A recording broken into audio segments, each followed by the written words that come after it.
आमची 2023 मध्ये वेळ आली होती 23 मध्ये आणि आता 26 मध्ये डिलीट मारली. 23,000 रुपये आमचे घेतले पैसे अगोदर आणि आता मागितलं तर डिलीट झाली म्हणून. आम्हाला गाई गोटा नाही, काही नाही, घरकुल नाही, काही नाही, काहीच कुठलीच योजना दिली नाही आम्हाला आमच्यापर्यंत येऊन दिली. काय बोगस विहिरी आणि गाय गोटे झाले त्यामध्ये तुमचं नाव होतं का आणि आता काय मागणी? म्हणजे आता मागणी एकच आहे आमची, जेवढं आमचं घेतलं तेवढं आमच्यापर्यंत आमचं पोहोचावं. तुमच्याकडून 23,000 घेतले म्हणतात, नेमके ते कोणी घेतले गावामध्ये? गावामध्ये घेतले योगेश येवले साहेब. हे येवलवाडी ग्रामपंचायती, येवलवाडी आणि वाणेवाडी ही ग्रामपंचायत आमची दोन्ही गावची आहे. या गावामध्ये गेली 5 वर्षाच्या काळापासून जवळजवळ 2017 पासून हा भ्रष्टाचार जो आहे तो फार मोठ्या प्रकारे झालेला आहे. कुठलंही काम नसताना सगळी बोगस कामं दाखवून या ठिकाणी कोटी रुपयाची बिलं उचललेली आहेत आणि गोरगरिबाला तुला विहीर देतो म्हणून पुन्हा 30,000 40 अशी 70,000पर्यंत रक्कम एका गरीब शेतकऱ्याकडून घेतलेली आहे. आणि म्हणून याच्यामध्ये गावातली एक टोळी आहे, त्यांना हाताखाली धरून इथं सुद्धा काही अधिकारी जे आहेत आपल्या पंचायत समितीमधले, जे काही ज्या विभागाला दिले गेलेले आहेत, यांचा सुद्धा त्याच्यामध्ये फार मोठा सहकार्य आहे.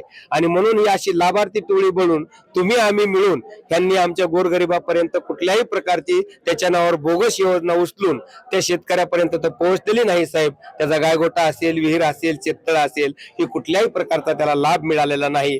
आणि म्हणून त्यांचं कुठलंही एक बिल निघलेलं नाही. आणि जे स्वतः आहेत ते रोजगार सेवक असेल, ते काही कमिटी आहेत त्यांची आहे, त्यांच्या घरामध्ये एकाच्या 18 योजना आहेत साहेब.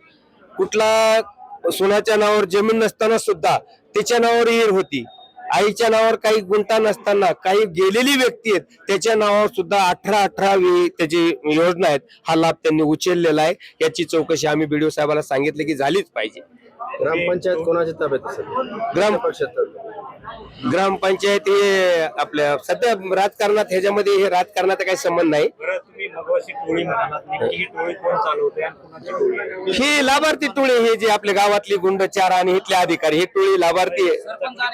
हे सरपंच आणि गावातले जे काही 4-2 आपल्या हाताखाली धरलेली ही टोळी आहे. तक्रारी केल्याच्या नंतर दहशत केली जाते, धमक्या दिल्या जातात, नेमका अशा पद्धतीचा काही प्रकार घडतो आणि त्या संदर्भात काय तुमची मागणी? असं घडतोय ना, ज्या वेळेस रोजगार सेवकला विचारलं बाबा गोरगरिबाचे काही जे एखादा हप्ता निघलेला आहे का, ते विचारलं असताना साधारण विचारपूस करताना सुद्धा त्याला म्हणतात तू कोण विचारणार, आम्ही बघू, आमचं काहीच होत नसतं. नाना प्रकारचे पुन्हा त्याला धमकी देणं, तुला मारतो, शिव्या गाडी. आणि मला बीडीओ साहेबांनी आश्वासन दिलं आहे, गावातल्या ज्या भ्रष्टाचारासंदर्भात 2 महिन्यापासून माझा लढा चालू होता त्याविषयी मी आज पंचायत समितीवर मोर्चा काढलेला होता. ही माझे माता भगिनी जमलेले यांचे अश्रू पुसण्याचं काम मी चालवलेलं आहे.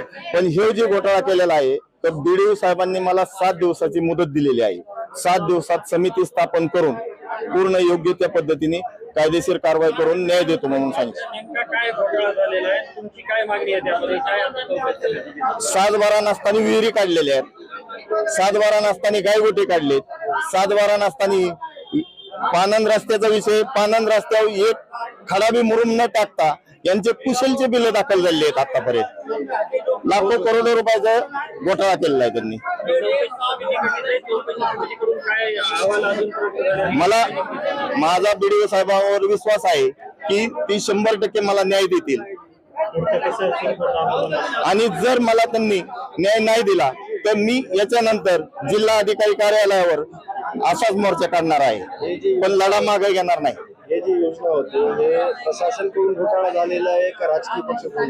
राजकीय पक्षाचा विषय नाही आहे. फक्त आमच्यातले 4 गावगुंड आहेत, 4 गावगुंडापासून देव घोटाळा झालेला आहे. सगळ्यात महत्वाचा हे घोटाळा म्हणजे फक्त यांनी दाब्यावर बसूनच केलेला आहे. लहान मुलांच्या बिस्किटाचे आलेले पैसे सुद्धा खाल्लेत. ह्याच्यापेक्षा निर्लज्ज काय अवस्था असावं त्यांची. तुम्ही फलक या ठिकाणी हे केली आणि गुंडगिरी दहशत माजवली जाते, दबावांना असा आरोप करतात. दबाव आजच्या तक्रारीनंतर हे सगळं होतंय. पाठीमागच्या 4 दिवसापासून मला गावामध्ये बस स्टँडवर दारू पिऊन येऊन शिव्या देऊन पाय काढू, हात काढू असं बोलत आहेत. त्यांना पाठबळ आमच्या सरपंचाचं आहे, ताब्यावरलं पाठबळ आहे त्यांना. या संदर्भात काही तक्रारी तक्रार दिलेली मी पहिली, पण आता नवीन माणसं पुढे घालतोय, कोणी बाई पुढे घालतोय, कोणी गडी पुढे घालतोय, कोणी दारू पिणारा पुढे घालतोय. हा 100% माझ्यावर दबाव आणण्याचा प्रयत्न करतायत ते. काय त्यांना आश्वासन दिलं आणि जो विहिरींचा घोटाळा आहे असा त्यांचा आरोप आहे, काय नेमकी वस्तुस्थिती आहे, कशा पद्धतीने कारवाई होईल? नमस्कार, मी BDO पाटोदा.